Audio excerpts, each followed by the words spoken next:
Hi guys, and welcome back to the Milk Round, Castlemilk Youth Complex's very own podcast. We bring this out every week, myself and Chris, talking about a range of topics that might interest you, might not interest you, but we talk about them anyway, just to cover everything for everybody. You'll find this on our YouTube channel every Thursday night, which you're on just now watching this video. So if you can like this video, subscribe to our channel, ring the bell for notifications, and check out our other videos. We've got lots of different podcasts, obviously, but other cooking videos and that from that we mentioned last week from Riley, and one from Darren that works at the complex, and other videos that are going up from the music group and things like that. So interesting stuff on our channel. So if you can check that stuff out, and it would do us a big help if you could share that on your social medias as well, because that just gets us out there more. It gets the information that we're sharing out there more as well. So social medias, you can get us on social media as well at Facebook, Kelly Youth Complex Staff, Twitter, Youth Complex CYC, Instagram, youth_complex. We have a TikTok, it's Kelly Youth Complex, and we also have an email address, it's cycyouthteam@gmail.com. And just what Lee was saying there about sharing on social media, we had a really big social media reaction to last week's episode, and that in turn has gave us one of our highest viewing figures for an episode ever, really. So just, it really does help. So that's what we're kind of, why we keep saying it, I suppose. Aye. I know, it maybe like Groundhog Day every time we come on at the start of a podcast, but it does help us out. And hopefully it helps you out if you are enjoying the videos and enjoying the podcast. So as Chris says, last week's was a great viewing figures, and last week we had on, I don't know how it was great viewing figures, because the guy wasn't that great that we had on. That guy Chick, wasn't he brilliant? He'll be texting me later probably because of this, but aye, big thank you to Chick Lang for coming on. A boy who's came through Castlemilk, worked at the complex, volunteered at the complex, and then found himself all the way over the sea in Belfast, doing a PhD, so soon to be Dr. Charles Lang, or doctor or professor. I think it is doctor, actually. You're right, it's doctor. A doctorate, or professor. I think that's the next, you have to earn your stripes as a doctor first to become a professor. But so he's went over there as Chick Lang, and he's coming back as Dr. Charles Thomas Lang. Yes, he's changed since he left this place. It's not right anymore. We've got a wee thing to talk about in another section that kind of relates to last week's podcast, but we'll leave that for later. But just again, a big thank you to Chick for coming on last week. He gave us a lot of advice as well to young people. We did a No Wrong Path. Chris, we done an episode on it as well, and Chick's was a perfect example of that No Wrong Path. Definitely. Because I think he's still deciding what to do with his life, which is a brilliant thing. Like, he's 25, he's the same age as me, and I don't think you should ever be made to know exactly what you want to do with your life at any time. I say this to pupils up at the school as well, Chris, all the time. I'm like, I ask them when they're first in second year, what do you want to do? And they're like, I don't know. And I'm like, cool. You don't need to know. Like, when you get to 6th year, you still don't need to know. Just take it easy and do what you want to do you, basically. And I think we've kind of got the same mindset on that, and it sounded like it when we were doing our No Wrong Paths on the podcast as well. I still don't know what I want to do when I grow up, to be honest. I don't think we will ever grow up, Chris. I think that's the thing. That's it. So that was last week's podcast. So if you can check that out, give it a like and share it on your social medias. That would help us out a lot. Do the same with this video as well. That would help us out. We've got another great guest coming up tonight, so stay tuned for that. Some of you might know him. Some of the people in the community might know him. Some people who have an interest in a certain topic might know him, a topic that we've covered before. But stay tuned in this podcast, and you'll get to see that person shortly. So on to this week's podcast. That's enough about last week's. We usually cover nice news first off, Chris. So on nice news this week, I've got quite a few, so I do. And as I say, one of the sections will relate back to last week's podcast. So I'm still sticking on last week's podcast, sorry. But we did say if you liked or shared any of our posts about last week's podcast, you would be entered into a competition to win Chick's book, IOK, his book of poetry. And we done that the night. We drew out the winner, and the winner was Luke Jones. So well done, Luke. Thanks for giving us a like on Instagram. That helped us out, and it helped you out as well. So we'll get that book to you. I'll speak to Luke in school as well. And just a big well done to him. It looks a regular member and regular visitor to the complex. So I think he'll be chuffed with that. I don't know if he's he's learned much about the poetry, because I think one of the teachers was actually teaching chicks stuff up at Castlemilk High School, so he might have been in that class and hopefully enjoyed it. So we'll get that to look. That's our first bit of nice news. Our next part is also related to the complex. Chris, I've went for the CYC Secret Santa project. Yeah, no, that's a good one. So Kirsty's youth work class between Castlemilk High School and St Margaret Mary's have decided that they want to tackle hygiene poverty in our community, and they want to do that with young people. So what they've asked is if people can make donations to their kind of hygiene bank, I suppose, like a food bank, but it's got you can donate toothbrushes, toothpaste, deodorants, body sprays, soap, sanitary towels. You can donate face wipes, everything that kind of keeps you clean, keeps you healthy. Because a lot of people can't afford that, especially in today's current climate, I suppose. So it's a brilliant thing that they're doing. They're asking businesses as well, instead of doing a Secret Santa between their mates, where you would normally pick up something that would be laughed at for 5 minutes in the office and then would be put to the back of your drawer. That's give it to something useful, and it's a great thing that they're doing. I think it's a great idea, definitely, and I think I hear in the grapevine that Kirsty might be on next week to talk about that. Right. Okay. She might be. Maybe, don't know. Might. We'll see. Barring any tragedies, because she's just moved house, so I don't know if she'll have her broadband. Oh no. It might be me again. So what they'll need to do though, Chris, the viewers and listeners will have to tune in next week. That's the thing. That's it. Aye, we're full of surprises at this milk round. Ooh. And then the last story isn't from our community, but I still thought it was nice. It was a wee guy from Stockton, a 6-year-old who was sitting getting his breakfast at McDonald's in the drive-through with his mum, and he says to her, "Mum, I kind of want to do something kind today." And his mum was like, "I don't know, what do you want to do then?" He was like, "In fact, can we pay for the car behind us, their order?" And she was so shocked by it, but she done it. And she says the guy behind him was like beeping and smiling, and it ended up creating a chain of paying it forward at that drive-through for the rest of the day. So wow, aye, a wee guy at 6-year-old has changed a lot of people's days, probably, and their moods that day. So I thought that was a really nice thing. I found that on it made the BBC News. So that is a nice thing, definitely. Well done to him. So that could maybe become a thing up at the Castlemilk Youth Complex Cafe, which is still open, guys. So back open and still open. So get yourself along there. What you need to do is order your food first, and then you'll get a collection time and you go and collect it. But just make sure you're following all the safety procedures we've put in place at the complex as well. And not only that is open, the complex is open a wee bit, I know, Chris. Still open, yeah.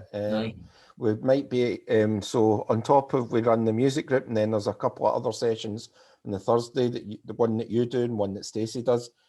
We might be opening up another session of availability on the Tuesday as well. So stay tuned to the social medias for that. I think I mentioned this last week, but we're still just getting it planned and put in place first. So yep, it was opened. I was in the music session the other night, and there might be an event coming up, all things going according to plan, and we don't go into full lockdowns again. There might be a Christmas event coming up at the youth complex that some of the music group will be performing at. So there you go. Another bit of nice news there. Aye. Excellent. I always love the events that you guys put on. They're brilliant. It's just a really good showcase of talent that we've got in this community, and the members that come along they're quite committed to making it a good show and absolutely, performing and showing their talent. But I, as you said, you've been in on a Tuesday night. I've been in a Thursday night. So tomorrow night I'll be in. We record this on a Wednesday, but as this goes out, as you're watching it, as you're watching it, hopefully we'll have more nice news in this country of getting to a major final in the men's national football. I don't know how it'll go. Is it tomorrow the qualifier then? Yeah. Yep. So Thursday night, when this goes out, we will be playing Serbia in Belgrade. It's a massive game. 190 minutes. Is it a one leg or a two leg? One off. So it is no fans in the stadium. Oh no. Aye. Last time we were one game away was 2007, and the last time we were at a major tournament, do you remember, Chris? 1998. Yep. I remember it well. I was 3 years old. 3 years old, I would have been. And we went down to England, and Scotland got Brazil in the first game of the tournament. Yeah, I remember it. Gave them a good game as well, I heard. John Collins scored a penalty, and we thought we were going to get a result. We're good at believing, aren't we, Scottish people? Aye. That tournament I really do remember, because I actually get sacked from my job on the basis of it as well. Was that because you were celebrating a wee bit? I celebrated a bit too late, I think. I was 18 at the time, so you know, we could go to pubs and what have you. And aye. Well, hopefully tomorrow we but can. No wrong paths, because I was very glad I got sacked from that job. Right, okay, fair enough. Hopefully we can celebrate again tomorrow. And a lot of the younger generation can see us at the first major tournament in 22 years.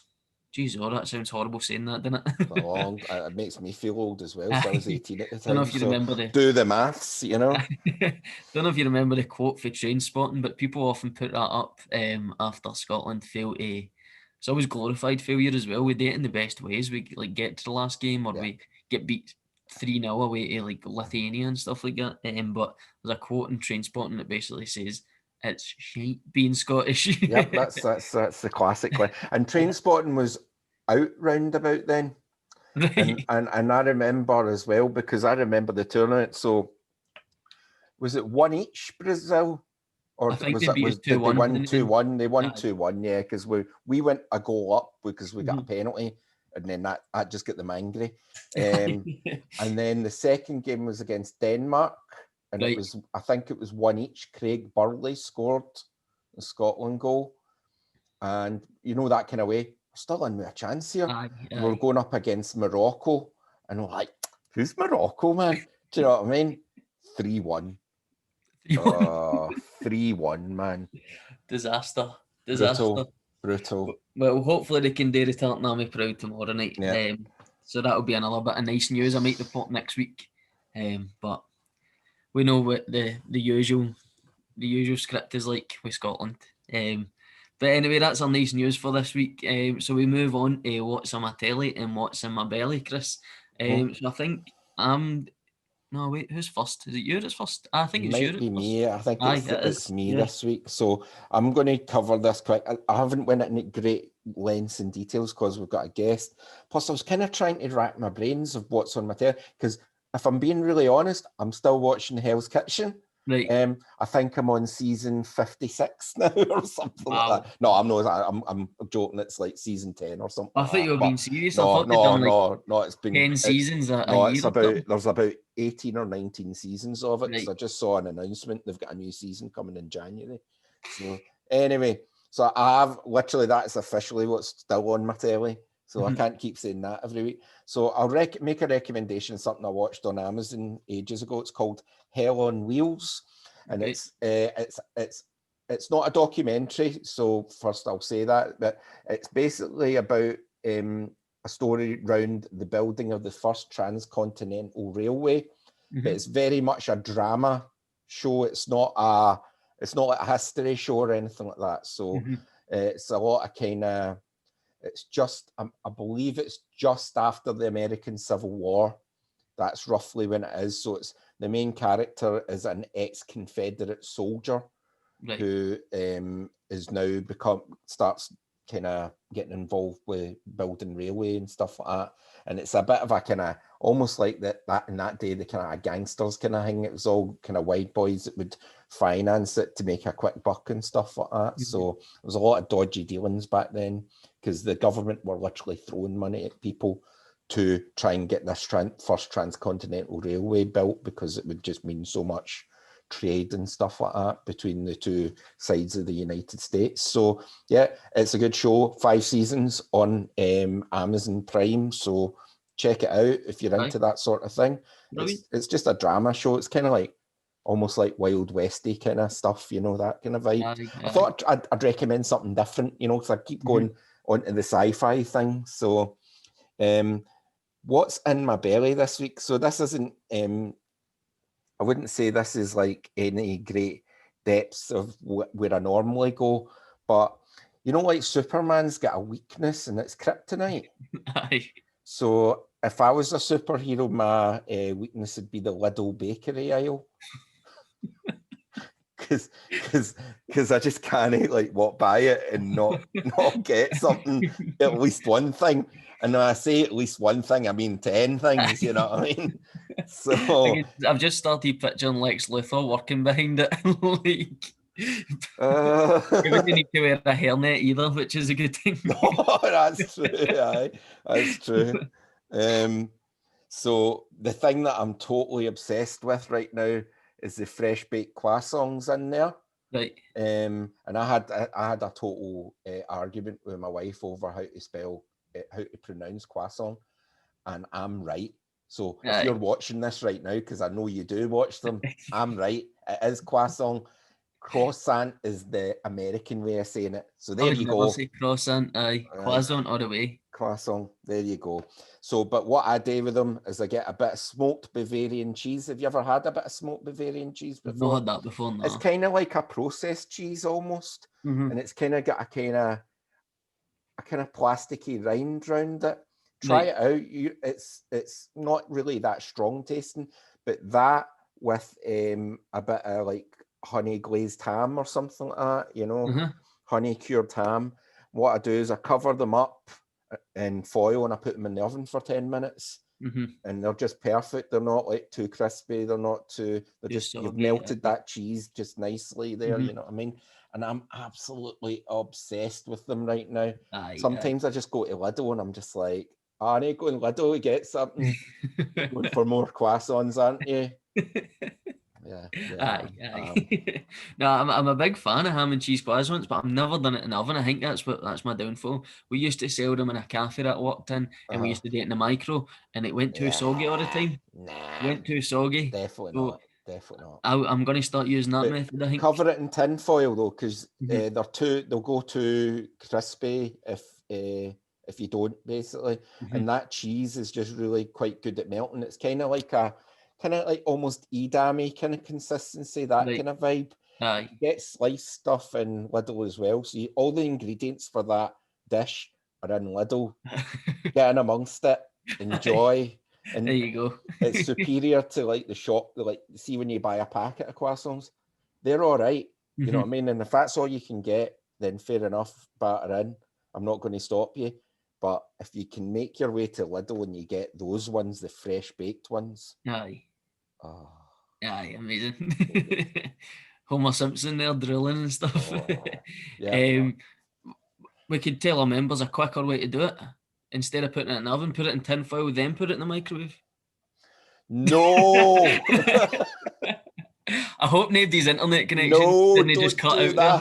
Don't do that. Don't do that. Don't do that, guys. Your kitchen. I remember my friend one time, he got his mum gave him a deep fat fryer, and he'd never, because nobody uses deep fat fryers anymore, do you know what I mean, in the house. Back in the 80s, they were all over the place, trust me. Dogs. So he phoned me up and he was like, there's not quite enough oil in that. Should I just top it up with water? No, don't do that. You should have just said aye, just to see what happens. Oh, no, God.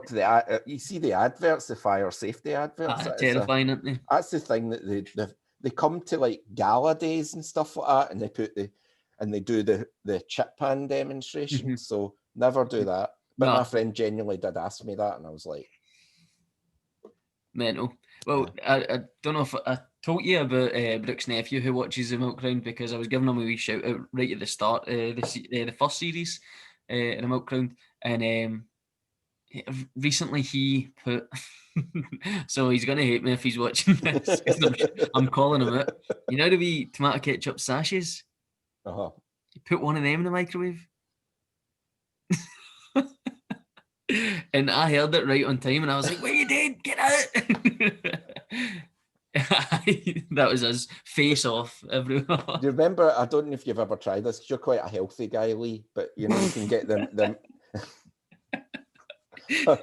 You're healthier than me, which that makes me think you're a healthy guy, The right? jokes are rolling out here. You can get these like microwave doner kebabs at like farm foods and stuff like that, Right, and okay. they've got a wee sachet of sauce, like the chili sauce in them, which Right. is very similar to the ketchup.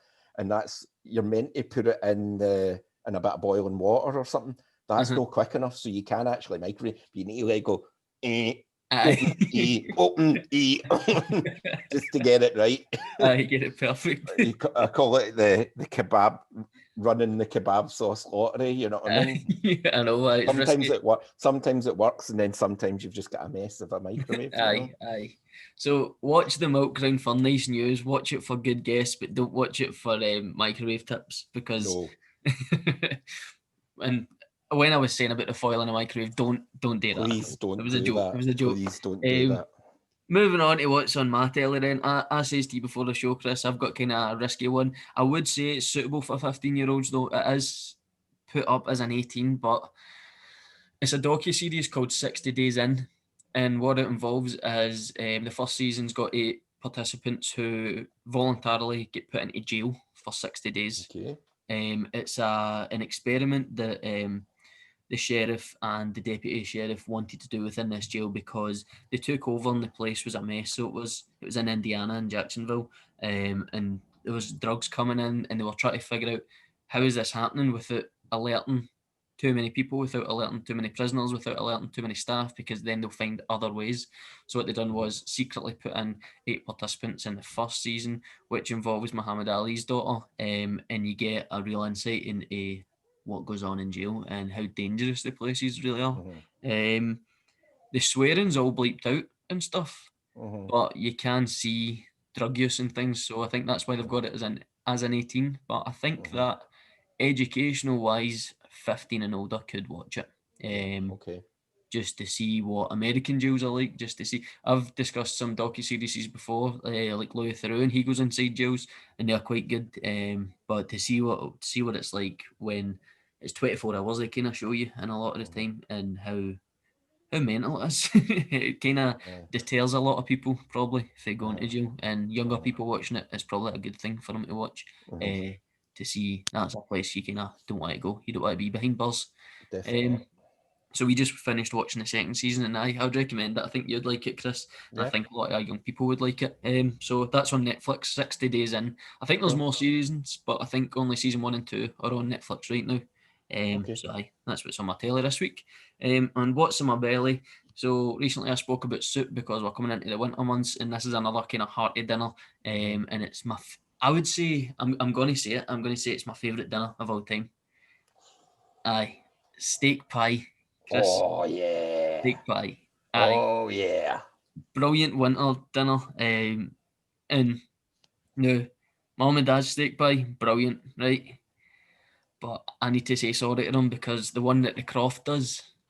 Have you had the Croft steak pie? No, but there's going to be a problem when you go back up to your mum and dad at some point, man. I don't know if I'll go back.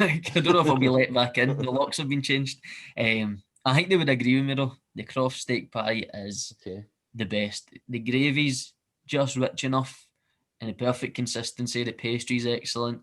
And they were doing during lockdown. They were selling like trays of steak pie, and we got it a couple of times, and it was excellent. It was a decent price as well. So the Croft were brilliant during lockdown. I don't know if you've seen some of the videos. The guy Scott who runs the Croft, and he was out in a Superman costume giving pints out to regulars and stuff like that. So, but they done a food menu later on, and we got to steak pie a couple of times. But definitely a brilliant winter dish, a steak pie, and also pretty simple to make as well. Yeah, I mean it's make your stew the night before, and then you're just assembling it the next day.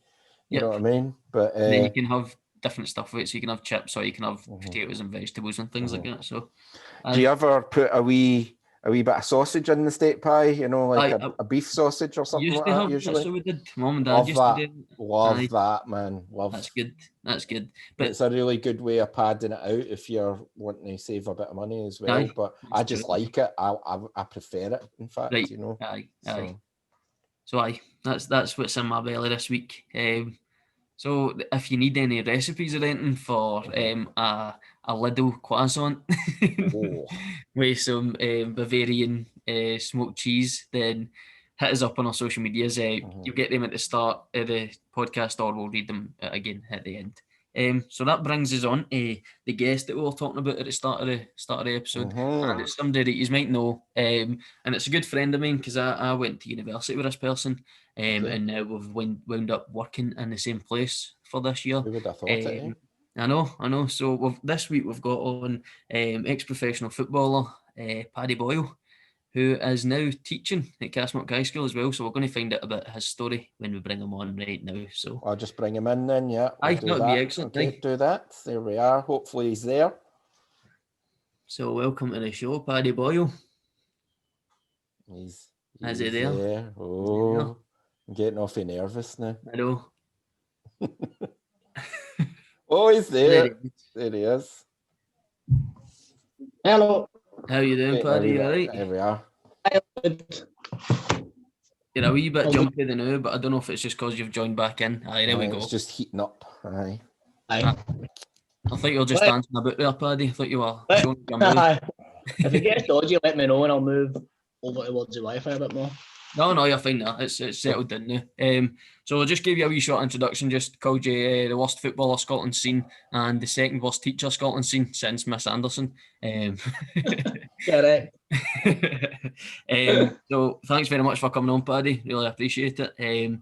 But before we get into the kind of interview part, we always ask our guests, we're just off the back of a section there called What's in My Telly and What's in My Belly. So we asked the guests just to join in on that as well. So can you just tell us what's in your telly and what's in your belly? What I've been watching lately is it's on Sky Atlantic. It's called Billions, and it's your man, the ginger haired guy, Damien Lewis, is it? Is it Damien? I forget his nickname.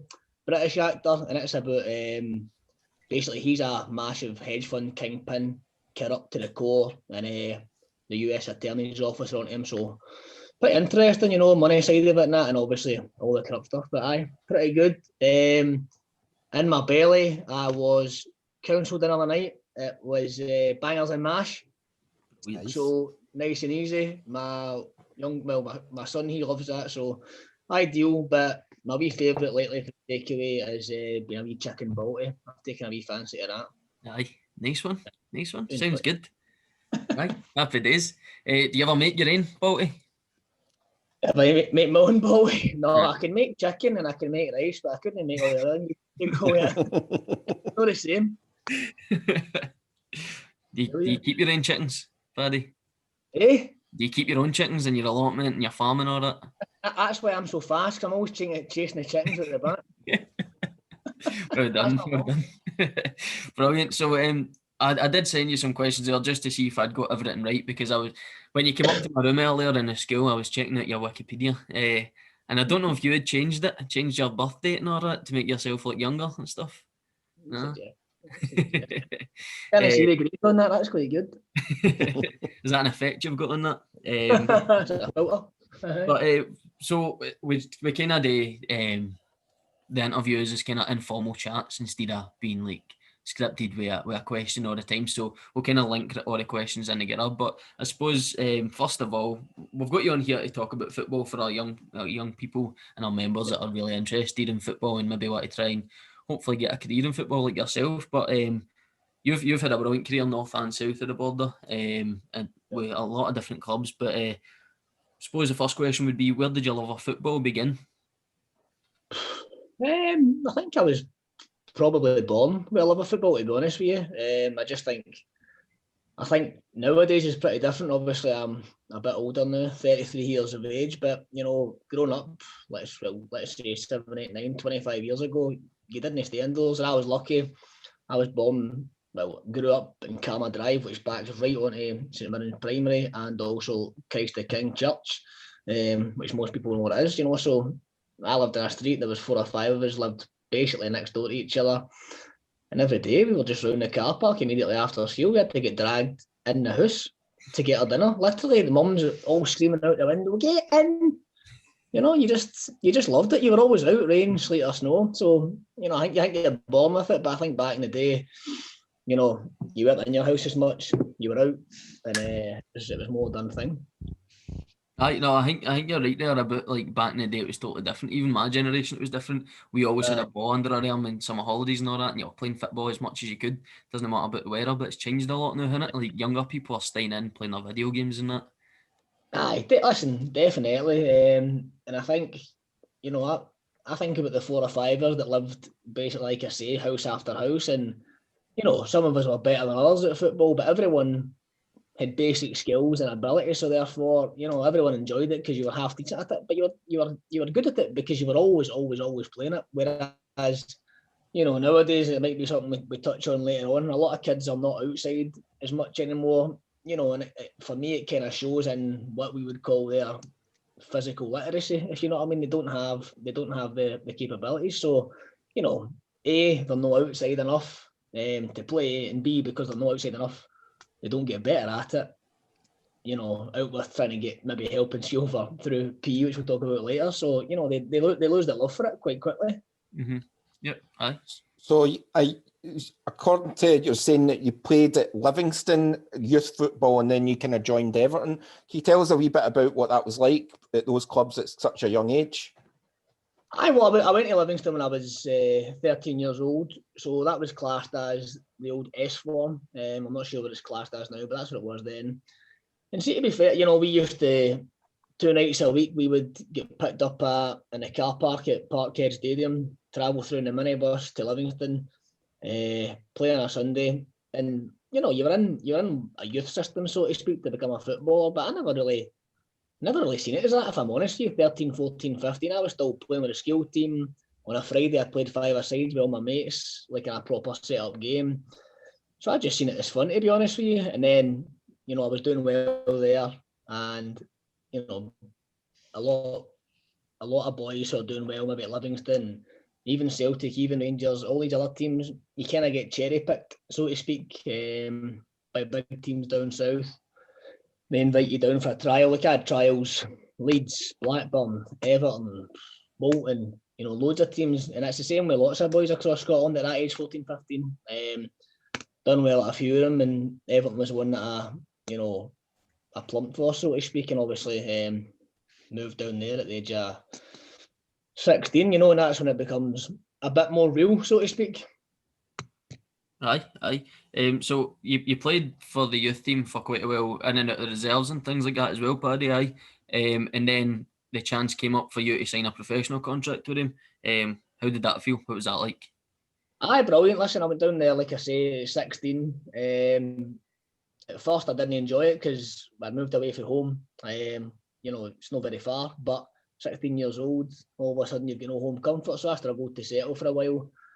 But, you know, once you get through that initial maybe 6 months of feeling homesick and that, you get on with the job at hand. That's the thing. I could have came home. Loads of players do go home.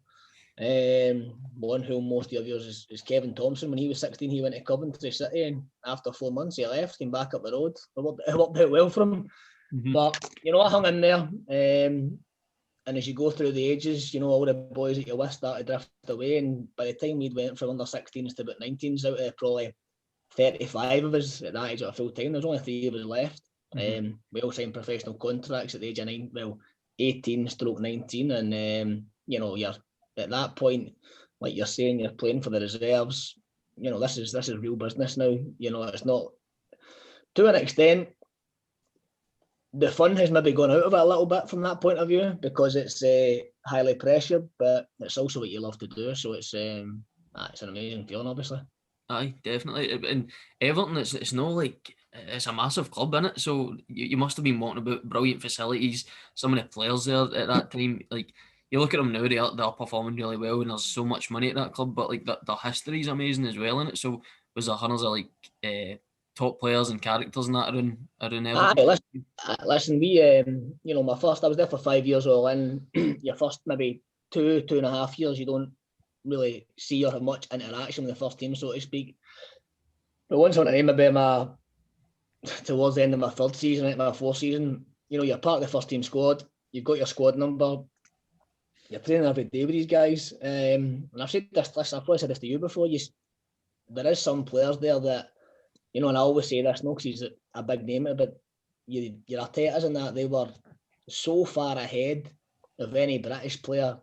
It was ridiculous. Like, there was players that played for Everton, obviously your Cahills, your Artetas, these were big names, and you couldn't live with them. But there was also other guys there that you thought, these are just in the same level as me, if you know what I mean. But what they were good at was managing to play first team football on a Saturday. But like you say, the talent, when you played with these guys like Arteta, and that, you thought, my God, I feel inadequate here, because they were just they were on a different level. Like crazy. They were 3-4 levels up. They were 3 or 4 levels above other experienced first team players. Never mind me, we skinny 19-year-olds.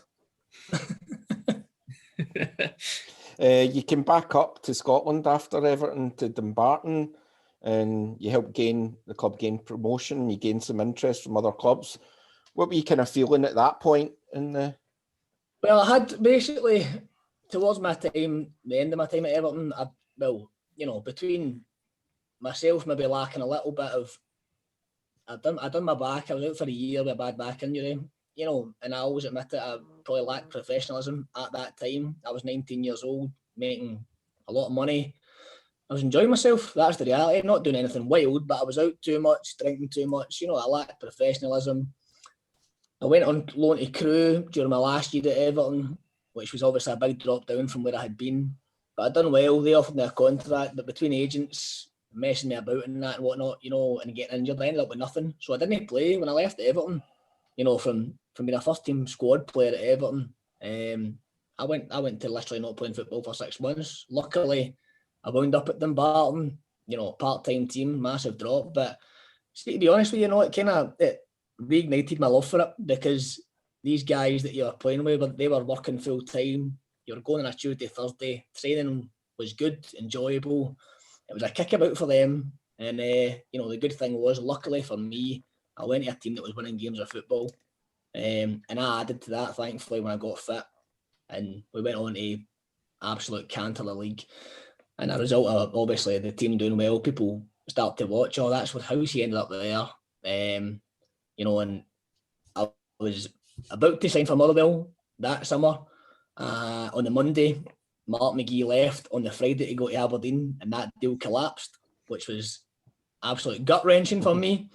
So we phoned him to see if I could go to Aberdeen, and he said, nah, he's not good enough to come here, but he's good enough for Motherwell. True story. And luckily, 2 weeks later, Paddy Thistle came in for me, so it was a move back to full-time football and kind of a step on the ladder to where I wanted to get back to. Right, so you said about like regaining the love in that, and then that winning feeling must have spurred that on as well, and then you get the chance to go up to the SPL after. What were Thistle in the SPL at that point? Or no, they were champions at that point. They were champions. Obviously, Motherwell would have been SPL. Yeah. So you play with Thistle for a while. Was that 2 seasons you were there? 2 years I was there, aye. Aye, and then you get the chance to play in the SPFL with Dunfermline. Is that right? Ah, that's right, aye. What was it like a step up in levels, I take it? So you'd been at Dumbarton, 3rd division, you get promoted, then you're going to Partick Thistle back into full time, and then you get that chance to play up in the SPL, where there's probably great players playing with your old firm teams, Aberdeen, Hibs, Hearts. Well, there was, and people, it's difficult to explain sometimes, but I'll try my best. Now, there is an obvious step up in level. I felt going for Dumbarton, in hindsight, the Motherwell deal falling through was probably a good thing for me, because I probably wasn't ready to jump from there to there immediately. So going to Thistle, obviously the level jump isn't as big. I felt I was ready for it. I felt comfortable immediately, to be honest with you. But when you jump up, and the good thing was Thistle, although they weren't pushing for a title or whatnot, they were competitive in the league, so you were able to show what you had.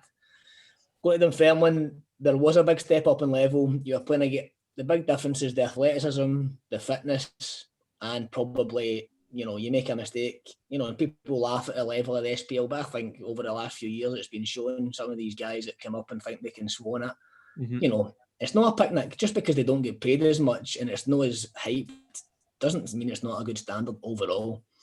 But basically, you get punished. You give the ball away at the top level of football, it ends up your onion bag. You give it away lower down the leagues, people haven't got the quality to hurt you. And, you know, as a team at Dunfermline, we weren't good enough. That's the reality. When I went there to compete at that level, probably, and it leaves you looking not as good as you maybe are. If you go to a better team, you can show yourself positively, if you know what I mean. So it was great to step up there and play. It was an eye-opener in terms of good players. You know, you're playing, obviously you play your Celtics, your Rangers, the Rangers team I played was, you know, Stephen Davis centre mid, Yelovich up front. You know, they were top team at that time. This wasn't the Rangers that went down the leagues and played in the second division with, God, what's his name? Barry playing centre back or something, you know.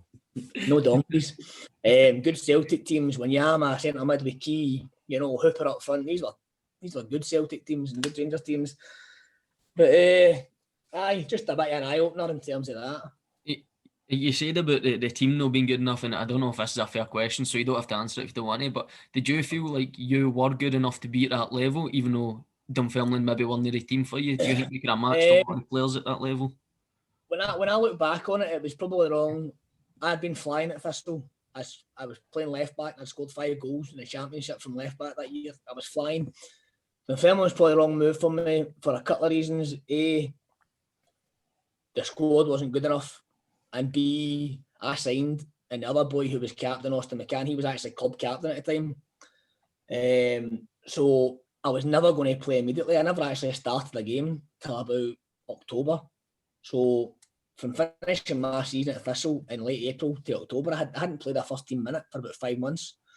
And it took me a while to get going. And by the time I got going, the team was struggling. So it was a difficult one. I felt, like I said to you, people will say, you weren't good enough to play in that league. And fair enough, I probably wasn't good enough in that team. But see, if I'd played, and the same for other players, in a mid-table team, you can show your quality easier because you're not up against it all the live-long day. You know, that people will say, it's deflecting. That's the truth. You know, put it this way, you could stick any one of the Hamilton players in that Rangers team on Saturday. They look a better player than they did playing for Hamilton. You know? And so it was back down south after that in a loan spell down in Gateshead. And so it was the move again. How was the difference to football down there? And obviously, how was it moving away from Glasgow again at that point? I was at Dunfermline, obviously, and kind of the proverbial was hitting the fan, so to speak, due to administration, not being paid properly. You know, I wanted out. That's the reality. I hadn't enjoyed my time overall, and I thought I needed out of here. That came in for me to play in a conference in England, which obviously people look down and think that's a low, you know, it's a good level. I can tell you. You're playing against. We played Macclesfield when we were in the conference. You know, they had 5 guys sitting in the stand on over £1,000 a week. That's the money they're throwing about in the 5th tier English football. So it was tough. When you go down to England, the first thing you realise is the wee wingers ain't 5'7" anymore. They're 6'1". Their shoulders are up to here, and it's a physical game. Everyone always says, Scottish football's physical. It's physical because the ball goes back and forward a lot. You go down to England, it's physical because the guys are athletes. But I enjoyed it. It was good. Moving down there again, like I said, I did have second thoughts because when I'd moved to Everton, I'd been homesick for a while. But different this time, a bit older, a bit more mature. You know, after a couple of weeks, I'd settled in. I knew to immerse myself a little bit quicker. And listen, Newcastle's a nice place to live if you like to enjoy it. That way, a nice place to live, Parties. Oh, certainly is, aye. So you were playing full time still at that point. It's in the conference, but he's away. He's back again. He's grand. So you then decided to move into part-time football. Was it around about that time, I came back up the road and I've only been on loan to Gateshead, so I was still contracted to Dunfermline, but they were still messing about the wages and that I was due.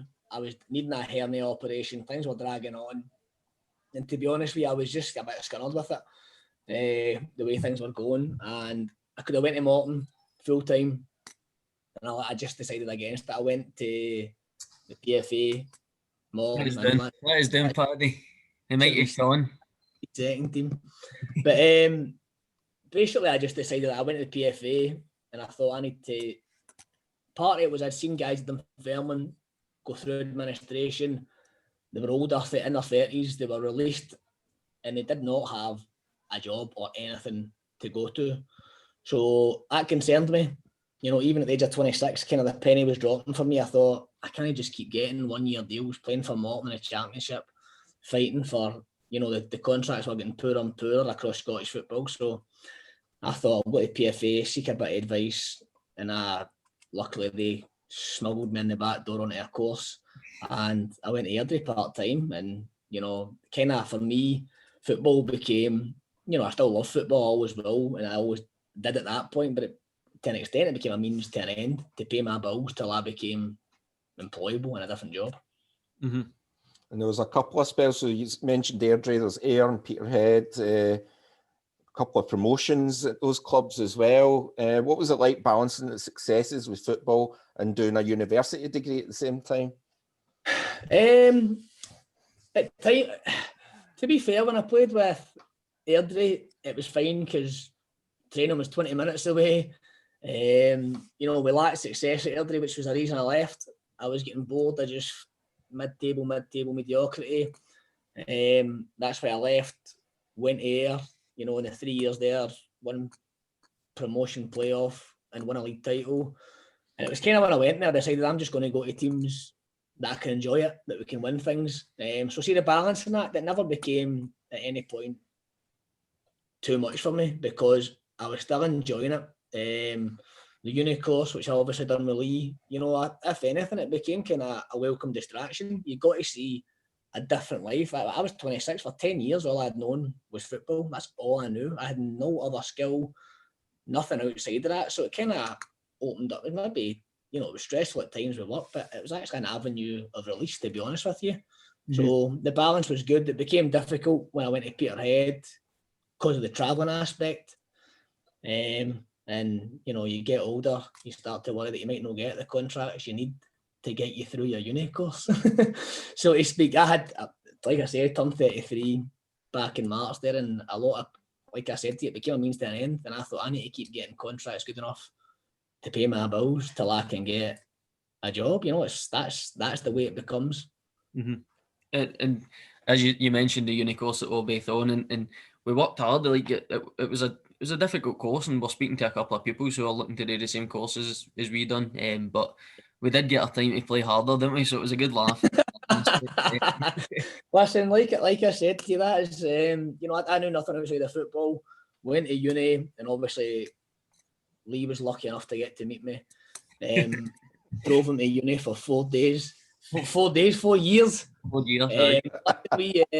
There was times, there's peaks and troughs in uni with the work, but we had a good time. We had plenty of nights out, and like I say, it became a good release for me. It really did. And I've, you know, we've still got a group chat with 12 of the boys now that regularly pings, and it's, you know, you've met guys that you'll talk to the rest of your life. If I hadn't done that, I'd be stuck. This is probably about the most important question I'll ask you in the interview. Did they give you any petrol money? Oh, well, well, to be fair, he's tight as you know. He did. What I said to Lee was, I said, how much would you spend a month getting to uni if I wasn't taking you? And I think he said 90 quid. Something like that to get to uni. And I said, I tell you what, will you give me a third of what you would pay? And that'll do is basically, I think that was about it, wasn't it? Because to be fair, it wasn't costing me. I wasn't going out my way very much to take him there. You know, it was either that, he'd have probably bought me one look at a month, so I thought I'll just get the cash off him. No, the thing was, Paddy enjoyed these Lucozades, so it would have been more than 30 quid. He was playing part-time football at that point, he could have a few Lucozades. No, we had a good time, but a lot of the boys, so some boys came for the PFA as well. There was other boys there who were still playing part-time football as well. Some of them were even gone into playing full-time at that point, so they were maybe doing part-time uni. But you were all looking for a route into maybe coaching, so there was two different courses side by side. Our course was sport development, then a course side by side that ran parallel with sport coaching. So some boys have went in and done coaching after that. Some boys wanted to do primary teaching, police officer. We know a boy who's went into the police, and then I think the avenue that you wanted to go down for the start was PE teaching, Paddy. Is that right? That was always my ambition. I think when people always said to me, "What would you do if you didn't play football?" I was like, I don't know, but for some reason, PE teaching was always something that I thought that I don't know, my mind that always sprung to that. Probably just from having a sporting background, and a love for all sports. My dad always called me a jack of all trades, master of none. Because I was good at every sport. Even football, by the way, tells me you're not good at that. You're just all right, which is true. But I'd always wanted to do that. And obviously, there's different courses you can go on, like you're saying, sport development, sport coach. I don't know. I think the courses might be amalgamated as one now, by the way. Right. Okay. But I'm not sure. And obviously, you can do the PE course itself at Edinburgh. But I knew, I had no qualifications. Like I said, I was lucky. I kind of got smuggled in the back door to the course. But my ultimate goal was always to try and get onto the postgrad and do PE teaching, and it's a difficult route, the postgrad. It's hard to get on, and it's an intense course, but the rewards at the end are worth it. Unfortunately, I've been placed in a school with Lee, so there is drawbacks. Yeah. that is one of our questions as well. How are you finding teaching up at Castlemilk High School? So a lot of the people that watch this will recognise you through the school. Aye. So don't say it bad. No, listen, I'm loving it. I really am. It's a challenge for me, obviously. It's my first year really, really teaching. I've obviously been in schools before. It's a challenge. But I love it, aye. The kids, I think it's all about getting to know people, relationships, as you know yourself with your job. And once you get that and you kind of get the respect from them and they realise you give them the respect, then they're all right with you. Every day is different, which is great. I love it. Some days are really, really challenging, and then other days are a breeze. But listen, I wouldn't change it. We're actually talking about it today in the department. Myself, Jake, and Michael were just saying, we're lucky. The P department is a good department. The four of us there, plus Ross and Andy, well gone really well. And there's times you take your frustrations out in the base and have a wee moan, but once you go to that door, you've got to be out there and doing it for the kids, because that's why you're there. It's not about me. Yeah, definitely. Even though I want it to be about me. That ship is sailed, Paddy. So some of the kind of people we've had guests on previously that have went into various kind of routes. So as part of we also did an episode on kind of no wrong path. So if there was some young people out there watching right now and they had an interest in either getting into football, sport, or teaching, is there any kind of advice you would give them? It sounds cliche a little bit. The best advice is, if you're going to do it, you got to throw yourself into it fully.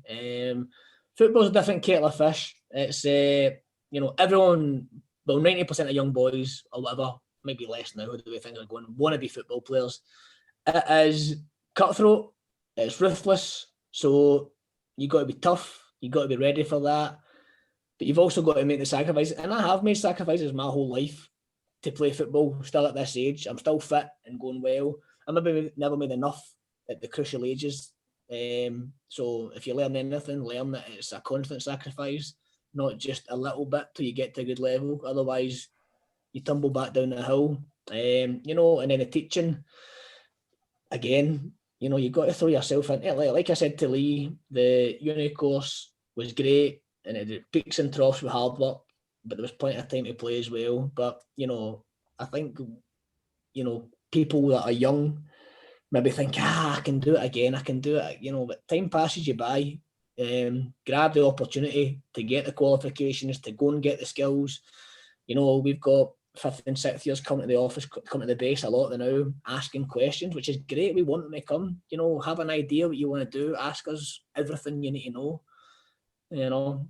Don't be scared to ask questions. Like I say, throw yourself into it, because there's competition out there, so you've got to make yourself stand out. That is the reality. Be different. from the competition. Be better. Excellent. Aye, great advice, I would say. I'm probably going to take some of that advice on as well. We've been speaking recently, Paddy, and I've said to Chris as well a couple of times. I'll probably go into teaching in the future. So I'll be chasing you up for your time. I can just I'll make you a ref, all right? Aye. I'll just say I played for Everton and all right. And I get you, man. So that is the interview questions finished. But thanks very much for coming on and doing that. And the advice you gave there was great. And you're doing a brilliant job up at Castlemilk High School as well. A lot of the pupils are coming into me and chatting, and we chat about how I know you, and we went to uni and that together. So they've always got good words to say about you, unlike me. But I'm going to just try it. We've not done this before, Paddy, on the podcast, and I just came up with it just before the podcast went. But we're going to do a quick fire round of questions. Is that all right? It's all on football. Sounds good. I think Italy, Holland's about to kick off, but come on. Right, okay. I'm kidding on. Plenty of time. Right, so who's your favourite player ever? Larson. Favourite player right now? Ooh, I'll go for Celtic player. Who's my favourite Celtic player right now? I'm murdered on it. This is a very quick fire. Do you know what? I quite like the new boy that's come in. The left back looks a player, Laxalt. Aye, good as you? Absolutely not. No, I didn't think so. Favourite goal you've scored? Favourite goal I've scored?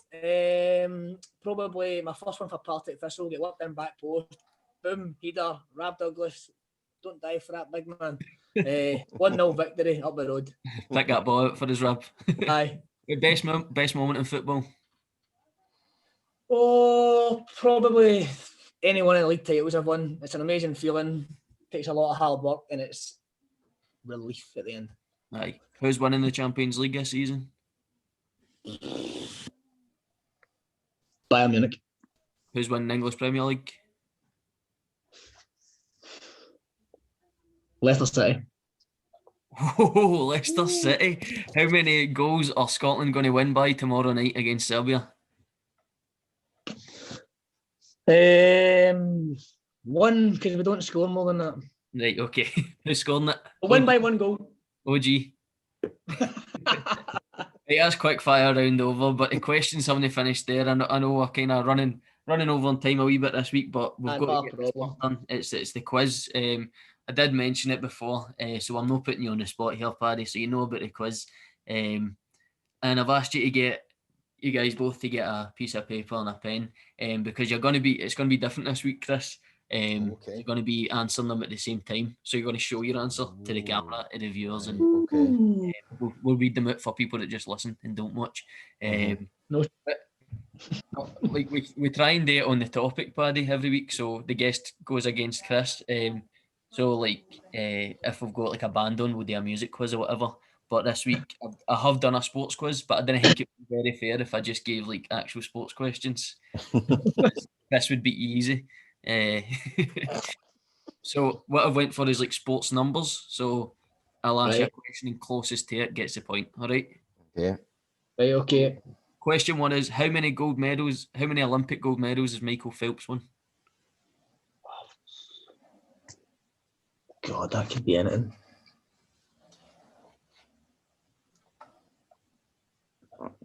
Right. I've got an answer. Yeah. Yeah, and you go. You've got 8 24. there. 24. Paddy, you're 1 off, so you've got a point. It's 23 gold medals the guys won. A lot. Aye. That was good. Aye, because they do about 8 events every Olympics. He's involved in all of them as well. And he's been at the top of the game for a long time. Question 2 is, what is the capacity of the Nou Camp? So it's the biggest stadium in Europe, Barcelona Stadium. Why is my pen went on the blink here?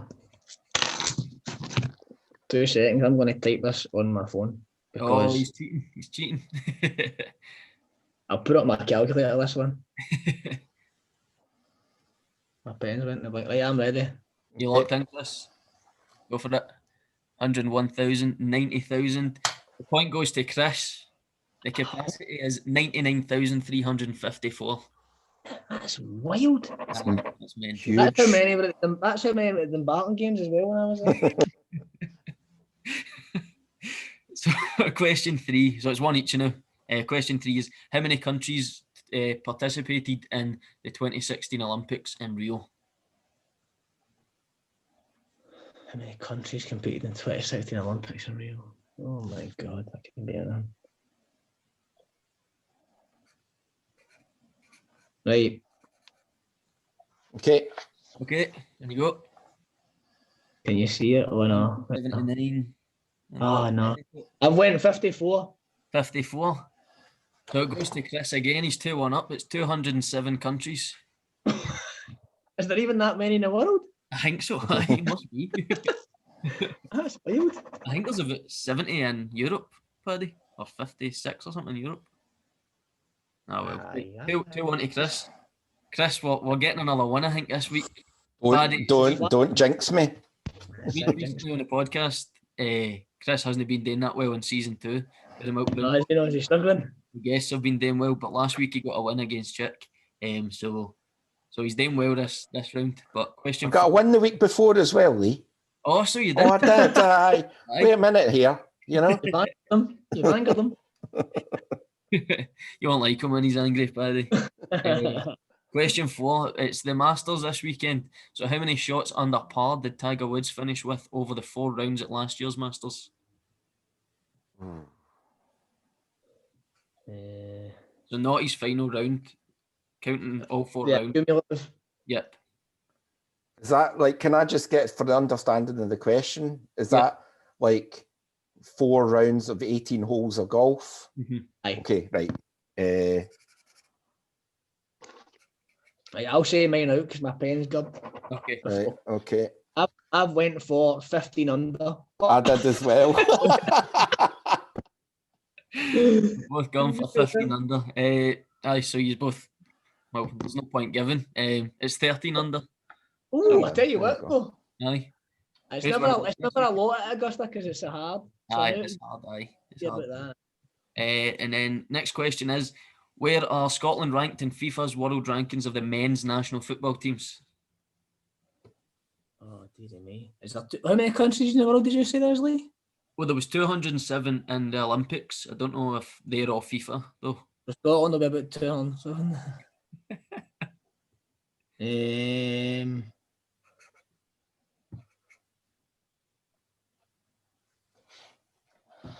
Right. That's the ranking system works weird as well. Aye. So you just don't know. Right, okay. 57. 57. Paddy's equalised. Oh. 45 or 45. Aye. So what's that? Peace. Aye, 2 each. It comes down to the last question. Oh, tiebreaker. And this is the same question, but for the women's national team. Where are Scotland's women's national team ranked? Work. Right, let me get my calculator on. It won't be that far. Right. We're ready. Mm-hmm. Let's see the answers. 22nd, 17th. Paddy, you've won it. You're 1 away. Oh! What were they, 23? 21st. Were they? Oh, that was close, man. I was tempted to put 23 down again as well, but Oh, really? it wouldn't have helped. It wouldn't have helped. There you go. Another league title medal.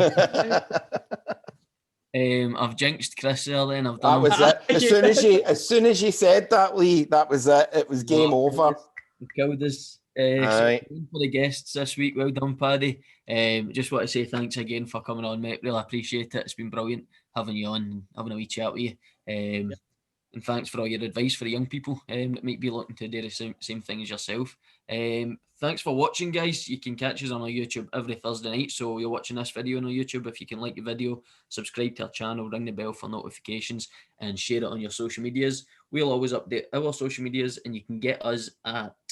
And Facebook's Kelly Youth Complex Staff, Twitter Youth Complex CYC, Instagram is youth_complex. We have a TikTok, it's Kelly Youth Complex. And you can email us at cycyouth@gmail.com. Brilliant. So again, thank you, Paddy. Well done on the quiz win. And we'll see you guys next week. Thanks for watching. Cheers. Cheers, Bye. bye.